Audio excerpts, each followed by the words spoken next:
units are important. And the first chapter is about issue of shares.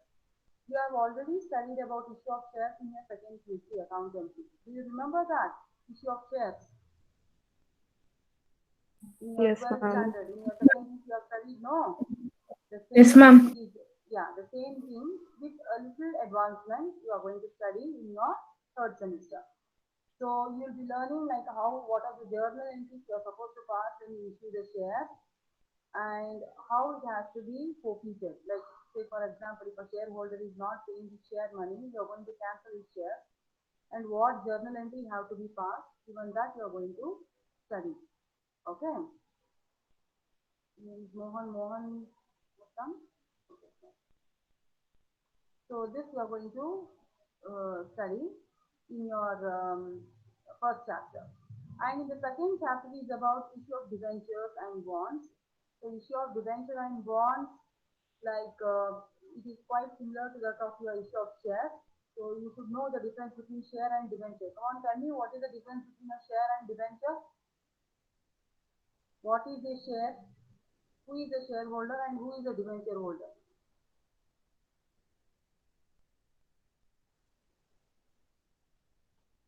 Hello?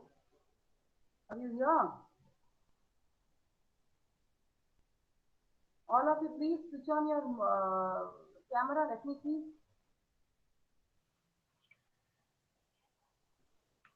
Ma'am, we are not able to hear you properly. Wait. Let me just change my speaker. Little we can hear only, ma'am. You're speaking so soft. How the hell can we hear?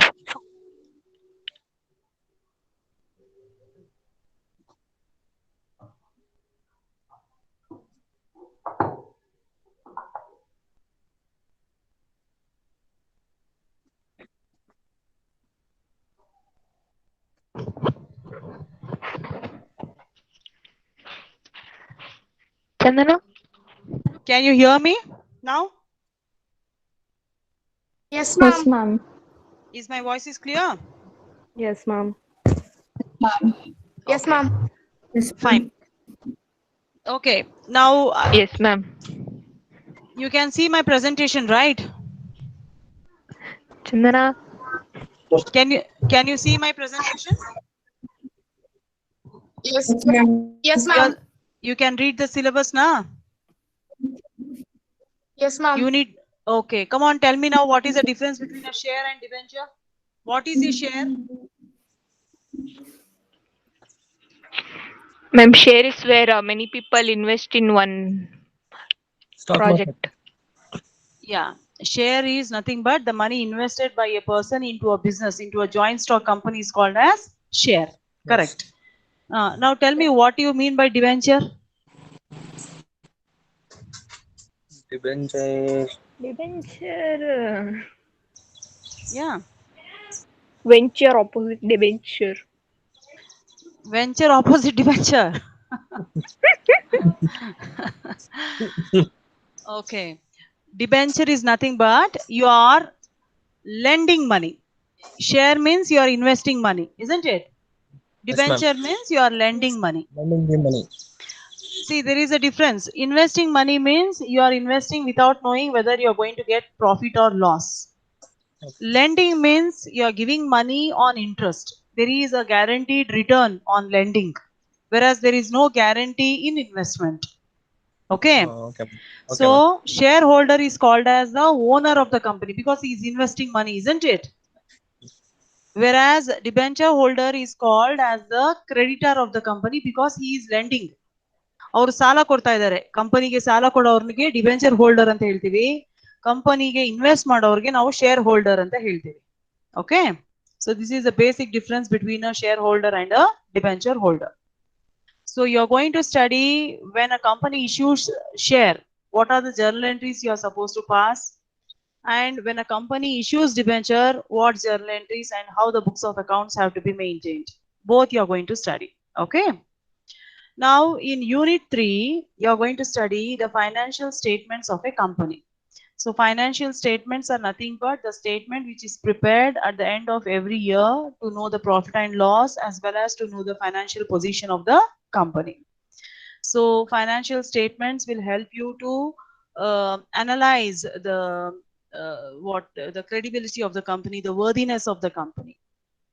So in the third chapter, like you have already, again, you have learned this in your second PUC. You have studied and you have learned like how a financial statement of a company has to be prepared in the vertical format as per new regulations. The same thing it's repeated here, and there is no much change. And then comes the chapter 4, that is unit 4, liquidation of a company. Liquidation means when a company is shut down. When a company is shut down, you are supposed to what?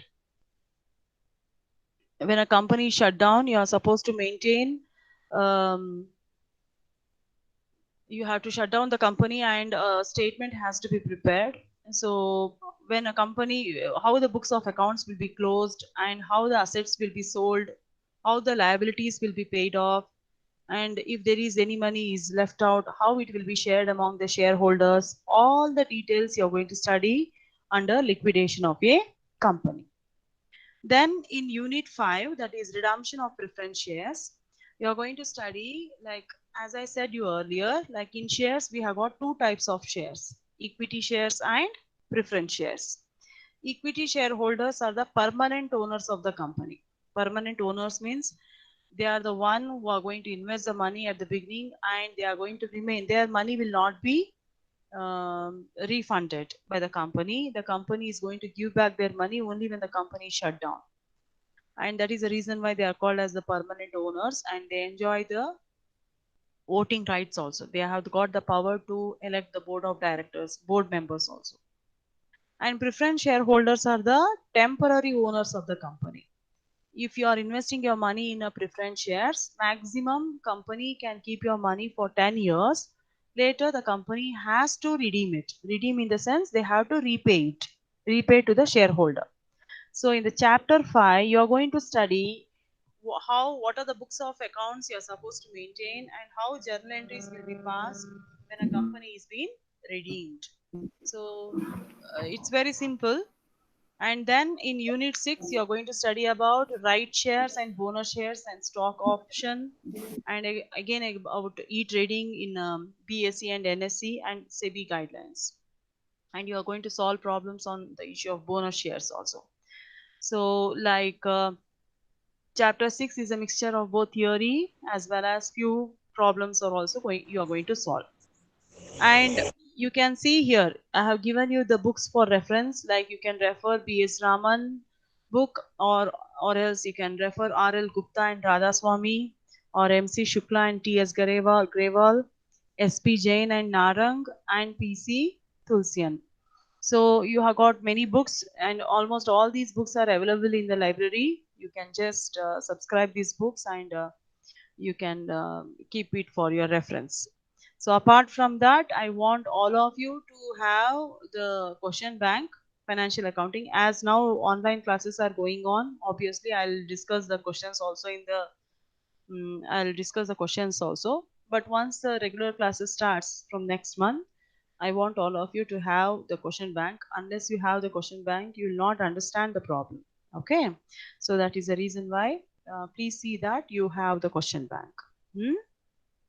Now, as I said, financial accounting 3 is a chapter, subject, which will be shared by 2 faculty members, and I'll be teaching you the unit 4 and unit 5. Okay, that is liquidation of company as well as redemption of preference shares. So these 2 chapters I'll be dealing. And unit 4, liquidation of company, you can expect for 15 marks. And unit 5, redemption, can be expected for both 15 as well as 10 marks. Sometimes they may ask for 15 marks, or sometimes they may ask for 10 marks. So these are the 2 chapters. The rest 4 chapters will be dealt by another faculty. Okay. So no, not Pooja ma'am. Someone else. Surprise, that is. Okay. Yeah. So like of course, for this week we'll be having the bridge course. Like I'll be just telling you the basics of about the subject in this class. But from next class onwards, we'll be starting the regular, that is from next week, from Monday onwards, we'll be having regular classes. So the timetable will also be shared with you. Probably 3 to 4 classes you'll be having per day. And please ensure that your attendance is mandatory. See, the reason is because whatever we do in online class, if time permits, obviously we are going to give you the revision for that. But if the time does not permit, then we can't help you. Like you have to understand the concepts here itself. So that is the reason why your attendance is mandatory, and obviously the classes will be recorded and your attendance is automatically is being recorded here. We'll get to know the participants, and a few of them are still like we are also I'm going to share the recorded also, so that those who have missed the regular classes we may can. But ensure that you attend the regular classes only, because that fetches you your attendance. Okay. And apart from that, like as I said, like you have experience of online classes, like we have done already. And all of you, like from next class, when I take your next class, you have to be ready with your calculator, book, and I mean, when I solve the problem, you have to solve with me, and wherever you get the doubt, you have to clarify it. Okay. So please don't have a negative thought about this virtual classes. The reason is because few of them, of course, it is not comfortable. It is not as impactful as that of a regular class. I understand that. See, we can teach you, but the coaching process will not be done through an online class. But as the situation we are facing, it is inevitable for each of you, one of us. And the thing is, like, you are all are familiar with the concepts. Like, you are not learning newly what is accountancy is. You know what is accountancy is. You are already familiar with the concepts. So in that way, you should not find it difficult. But for God's sake, please don't be complacent, and don't neglect your studies. See this time, especially, like, you people, your batch is also good, and your juniors who have joined, they have also, many of them who are meritorious, who have got distinctions, they have only joined for BBA. So as you are a senior, you have to set an example to them. So this 1 year, for next year, you'll be going to the final year and you'll be facing the placements and all, and you should get placed in some good companies. So you have to see that your profile is built very beautifully, and you have to mold yourself in such a manner that companies hire you. And even if you're planning for your higher education also, after completing your graduation, you should have a company offer letter where you can say that, yes, I have soon after completing my BBA itself, I got a offer letter from a multinational company, and in that way you can just showcase your talent. So that is the reason why please see that you will be regular to the class. Okay. Now I'll share one more screen. I'll just explain you the basics of liquidation of a company. As I told you, like what the details about the syllabus. Now the unit 4, the liquidation of company. So I'll be starting the liquidation of company now. So can you all see the one more PPT what I'm presenting? Is it visible? Yes, ma'am. Liquidation of company. Okay. So Yes, in ma'am. this chapter, as I told, this chapter is for one problem you can expect for 15 marks. And you can also expect some theory questions also. Like in liquidation of company, you're going to study obviously the meaning, all that stuff. Then you will be, the main thing you're going to study here is the preparation of liquidator's final statement of account. So this is the final who is a liquidator and what are the final statement of account, all that stuff you're going to learn in this chapter, and it is quite interesting. Now, like, you should, I mean, before starting, you should know what do you mean by liquidation. See, when a company shut down, that process, that is called as liquidation. So the definition or the meaning itself says that the legal process by which joint stock company is brought to an end is called liquidation. In the course of winding up of the company, its assets are realized, liabilities are paid off, and surplus, if any, is distributed among the shareholders in accordance with their rights. That means, so the legal way of closing down a joint stock company is called as liquidation. So in the course of winding up means in the process of closing down. Winding up means closing down. Okay.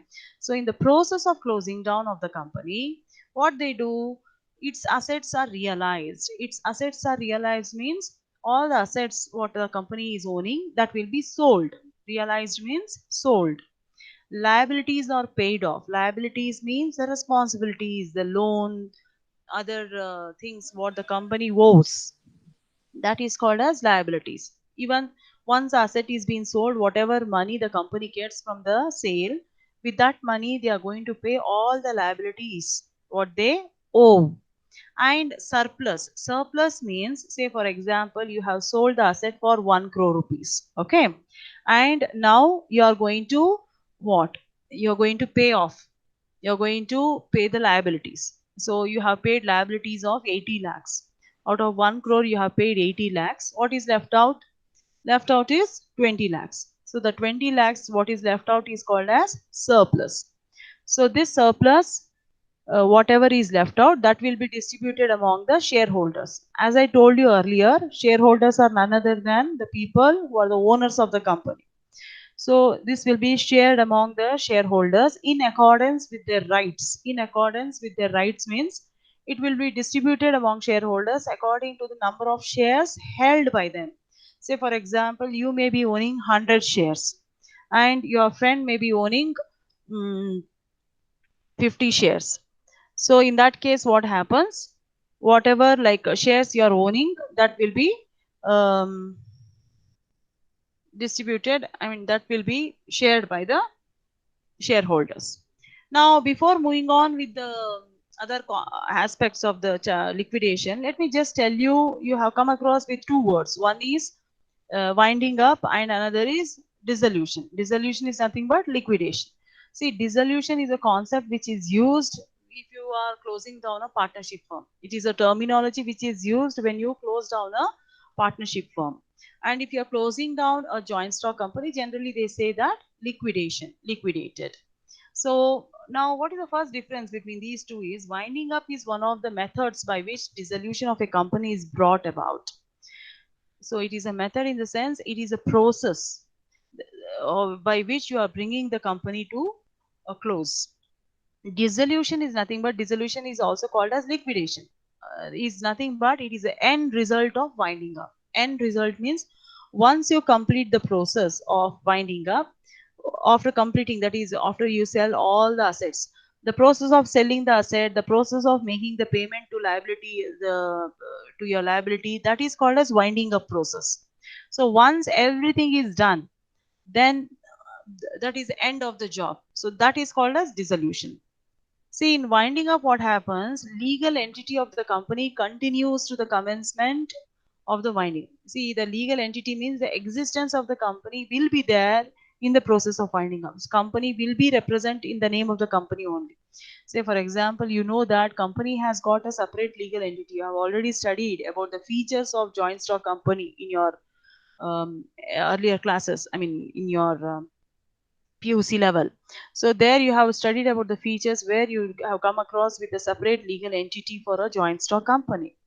And when a company is in the process of winding up or in the process of closing down, the company still have that legal entity, legal existence. Whereas once a dissolution is done, that is the company loses its entity. And one more important difference is a company may be allowed to continue its business as far it is necessary for the beneficial winding up of the company. See, in the process of winding up also, if the company is having a business, it can carry out its business. I mean, it doesn't mean that, okay, the company is in the process of closing down, they cannot carry out any business. Even then also they can do their business. Whereas the company ceases to exist on its dissolution. In the sense like the company, once a dissolution is done, once a liquidation is done, the company cannot carry out the same business in the same name. Okay, so the company's name will be what? Exit, and it will be terminated. So that is the reason why the company ceases, and therefore it cannot carry out the same business in the same name of the company. So this is a basic difference between that of winding up and dissolution. And now coming on to the types of liquidation. So you have there are two types of liquidation. One is compulsory liquidation and another is voluntary liquidation. So compulsory liquidation, compulsory and voluntary. Compulsory means something which is done out of force, and voluntary means which is done out of their own interest, or which is liberal, out of free, out of their own wish and will. So that is, it is just opposite, compulsory and voluntary.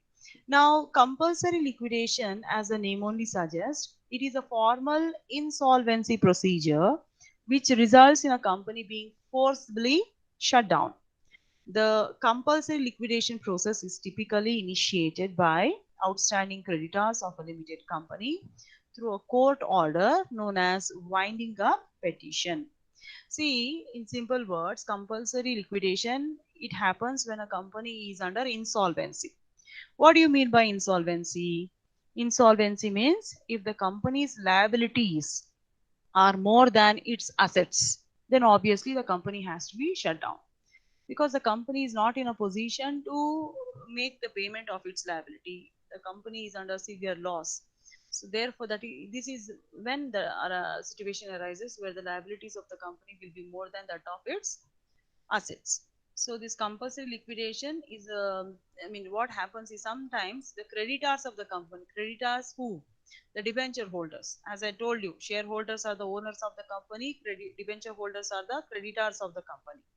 So generally the debenture holders or the creditors, outside creditors, what they do, they will take up this process of closing down by filing a case in the court, and they just file a petition called as winding up petition, and they carry out the process of closing down. Now, coming on to the circumstances of compulsory liquidation. See, there are few situations when compulsory liquidation happens. As I told you earlier, obviously, when the company is in insolvency position and the liabilities of the company is more than its assets, then obviously the company has to be shut down.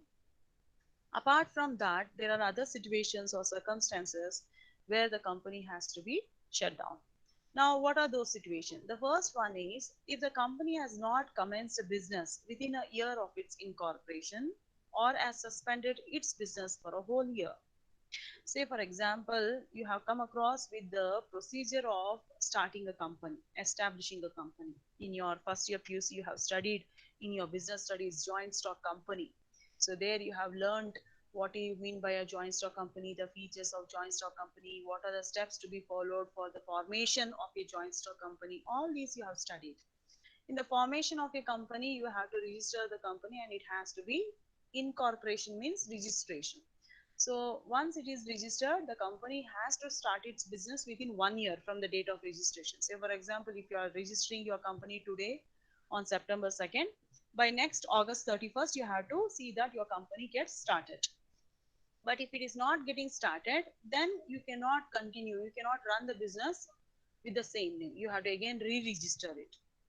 Or if this is one situation, or if the company has suspended its business for a whole year. Say, for example, you have started a company, but unfortunately due to some problem, you are not running your business from past 1 year, and in that case also you have to shut down your company. You cannot run your company. Say, for example, you start your company, then for one whole year you have shut down the business again.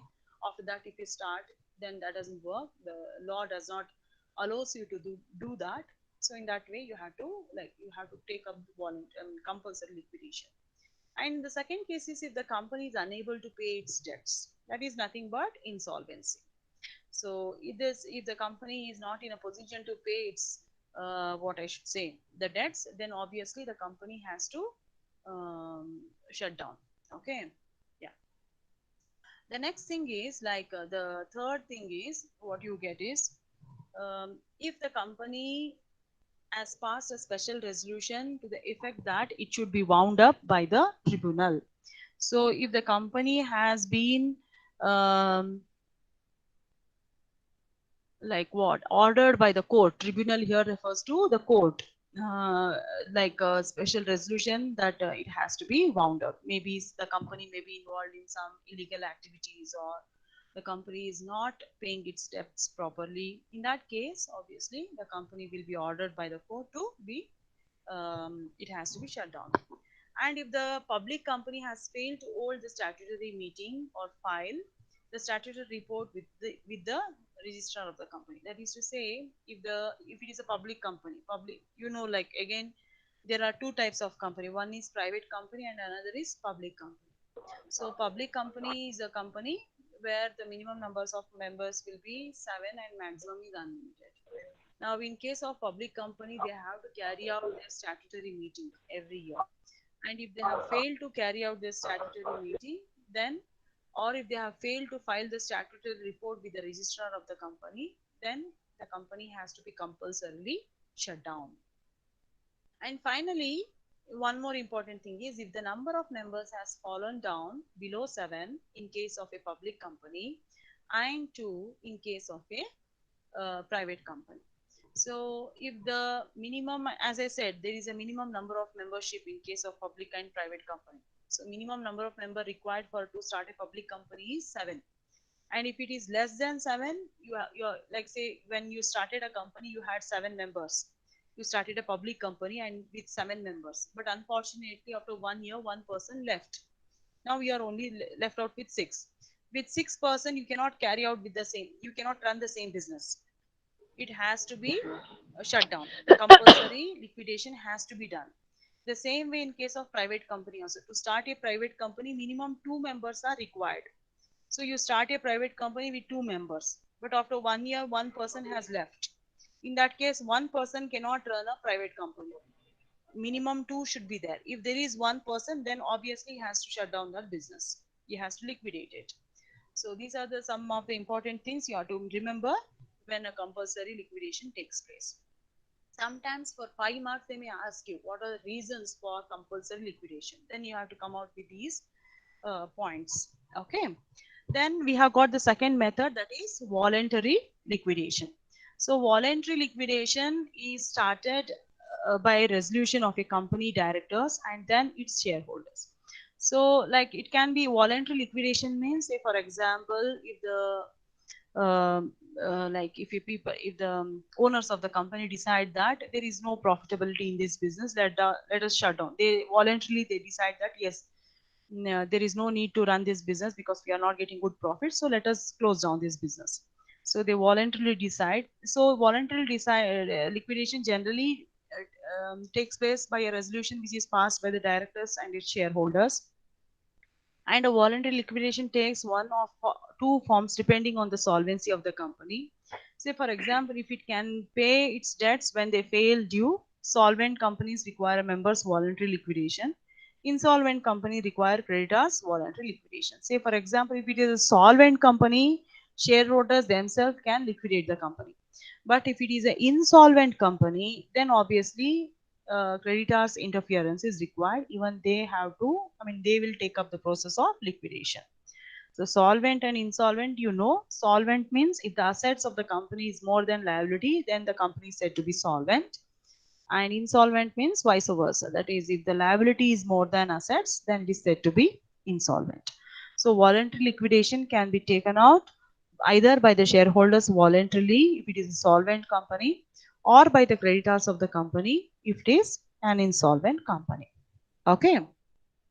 So members of voluntary liquidation, a member of voluntary liquidation is a formal way to wind up a solvent company.